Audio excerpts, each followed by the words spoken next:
at things to do with anti-racism in schools. Because I know lots of people have done things like they read one we're talking to white people about race and books like that, which are amazing. But it's worth having a look at some specific things for teachers and for learners, because it's worth having that in mind when you are starting to think about what you want to include, because we have to be very careful that the things that we are using aren't re-traumatizing or spending too much time looking at things that can be painful for young people. The club had an identity. Here was the slide that I actually created with the suggestions, and I wanted it to come from them, but sometimes giving them ideas as well would help. And they actually came up with the name, the Anti-Racism Society, which was brilliant. So then they had their identity. I'm now going to move on to the next one. And then I was thinking about, what do you want out of this? So what changes do you want from the school? What would you like out of it? And they started talking more about their experiences, and they started opening up, and they started telling the whole group how they were feeling. And they were Jesus. So those two wee clips there came from the hyperlink that I got from this website. A website I think way back in the day I did cover, but I ended up coming across it again as they've updated quite a lot of stuff. There's quite a lot of new materials and whatnot that have been incorporated. Antiracist.scots. It's basically same thing as like Education Scotland, anti-racist, BS, building racial literacy and whatnot. But yeah, regardless, how and why anti-racist school clubs. 30-minute listen.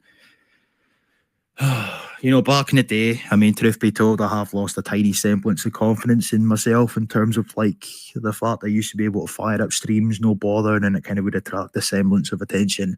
So much time has passed, so not really the most confident in doing it anymore, but it's just unfortunate for a myriad of different factors, because this stuff still to this day kind of goes under the radar. It's the sort of thing that I would expect more people to be speaking about, in all honesty. But even this, for example, right, so resources and support for anti-racist education practitioners across Scotland.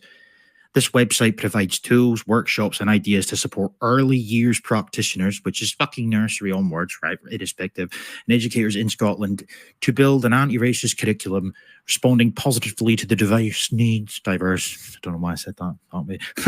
Learning world cultures, religions, identities and languages are recognised and valued, right? But even when you come down here, they're on about like creating safer, braver spaces, which is building racial literacy, policy links, other resources. If we just click on this, and then it comes up with, we have drawn the following guidelines from Education Scotland's Braver or Safer, Braver Spaces guidelines. I'll come on to that soon. But regardless, just come down a bit and it says, we recommend the following approaches. Workshops at each level are substantial and are likely to take more than one lesson day to complete. However, it's important to ensure the plan enough time to complete the individual workshop activities. All this coming on to the hyperlink that was provided there towards safer, braver spaces online. And what do we see? Building racial literacy. Of course. It's the same shit. Same shit all the time. Another example from this website. Right? Again, this is all like entangled with Education Scotland and whatnot. Professional learning, race and racism. Definition of race and racism from the Anti-Racist Educators Glossary. Right? I can't even believe that is included in this, but I shouldn't be surprised because Melina Baldineri and the Building Racial Literacy Programme itself, the people that created that, were the people that created the Anti-Racist Educator back in the day. But then what else do you get? White fragility, right? A 5-minute watch. Oh yes, that's what teachers need to be doing, watching Robin DiAngelo's White Fragility breakdown. Oh yeah. And then we've got a 16-minute listen here, Me and White Supremacy podcast. Right? And these are all things that you can access if you so choose. But the point in case being for this website, this is for teachers to sort of educate themselves, become racially literate, and then in turn take this bullshit into classrooms. You know? Fucking wow. Wow. You know, coming through the website, braver, safer spaces, right? Education Scotland. On the Building Racial Literacy programme, we'll be working together as a community of practice with rich and varied experiences, knowledge and perspectives. Right? Conversations about race can be emotional, and how people feel will vary from person to person. What's mildly uncomfortable for one person could feel very distressing for another. For Black people and people of colour, this distress is known as racial trauma. Racial trauma. Fuck off, pardon my French. So this PDF is recommended via one of the hyperlinks on this website, Anti-Racist Education. This resource has been created based on the Anti-Racist Education residency in Dundee, November 2024, in partnership with Intercultural Youth Scotland and Dens Road Primary School. Bear that in mind, Dens Road Primary School, okay? They're just coming down just to this, and there they are there. I mean, fuck off. Like, this is an anti-racist school club / workshop. Yeah, that's what we need. Through the consultation and research period, children adapted the Scottish Government's Breaking the Mould principles. What are the Breaking the Mould principles? Well, okay, I'll show you this quickly. Right, and I've shown this before, but regardless, Breaking the Mould principles for an anti-racist curriculum, courtesy of Education Scotland, which came by extension via the Anti-Racism in Education programme, which gave way to the critical race theory bullshit. The anti-racist curriculum principles, entitled Breaking the Mould, have been designed to support learners, educators and leaders understand what an anti-racist curriculum can mean in practice, right? And then they obviously offer you the anti-racist curriculum principles PDF. I mean, I can go on that if need be, and I might do in just a second. However, Breaking the Mould, look at this. Breaking the Mould is about recognising and challenging aspects of outdated and Eurocentric perspectives in the curriculum and introducing modern, relevant and responsive context for learning for all children and young people. The anti-racist curriculum principles strengthen the opportunities to embrace, celebrate and embed equity, diversity and social justice. They also promote global citizenship and a sense of belonging as part of an inclusive learning environment, okay? And where does this come from? Building racial literacy, as it says there on the right-hand side. But regardless, like, even just going on to this very, very, very quickly, where did it go? There's her, bro, like me. Emerging from the Anti-Racism in Education programme, these anti-racist curriculum principles have been designed to support educators, leaders and learners understand what an anti-racist curriculum can mean in practice. The outcomes should be for children and young people to experience a curriculum that meaningfully recognises and fairly represents the rich and diverse communities in Scotland and beyond, understanding and inquiring into Scotland's role in historical world events, including slavery, of course.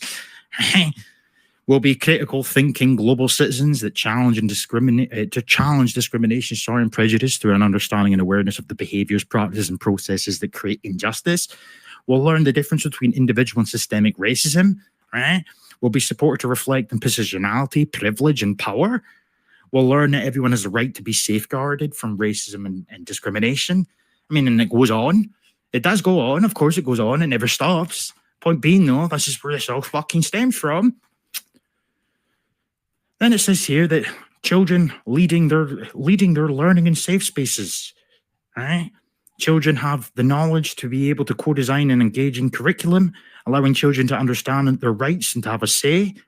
What racism is, understanding power and privilege, learning about what direct and indirect racism is and how it might affect people, understand stereotyping and how that leads to discrimination, gaining an understanding of power and privilege, learning that everyone has a different perspective from their different experiences, understanding the United Nations Children's Rights Charter, understanding racism and how to fight it, developing critical thinking, yeah. The history of Scotland and its connection to racism, connecting the impact of colonialism to the cities and villages we live in today, learning about slavery and Scotland's role within it, of course. It then says here for the in-class presentation format, click here. Like, this confuses the fuck out of me, so I'm not going to sit and pretend that I'm not going to sit here and pretend I could make head nor tail of it. I genuinely couldn't, but I'll leave the links below. But they do have some sort of presentation that goes along with it, but I'm not going to go through all of that.